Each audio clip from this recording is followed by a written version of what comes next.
Yun mga kailaw, meron tayong 12 volts motor, 5,000 RPM. Tinatawag po itong suso type. Yun po yung nakakabit sa moving heads. Kailangan po mga kailaw, na-check nyo po yung ganito. Kasi pag sira po yan, pwede pong masira ang valve mo.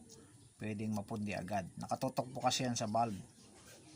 Ito matigas to. Diniinan ko po siya mga kailaw kasi hindi siya gumagana. Pag diin ko, bumaon. Tinisting ko, gumana po ulit siya. Ngayon, tuturo ko po paano po siya buksan. Kapag marumi na po, marami ng alikabok, paano naman siya buksan? Dito po mayroon po yan parang lock. Ito, tatlo po siya. Tutuklapin mo lang yan mga kailaw. Tuklapin mo lang yan siya. Tapos, pag pwede mo na siyang iangat. Ayan ang mga kailaw. Yo, pwede mo na po siyang brasan.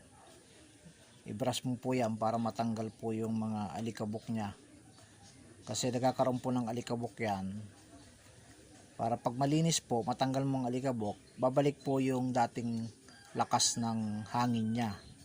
Yan po yung pagbukas niyan. Ito yung mga lock niya. Tapos pagbalik, ganun din. Ibabalik mo lang po siya. Kung paano po siya tinanggal, ganun mo rin siya ibabalik.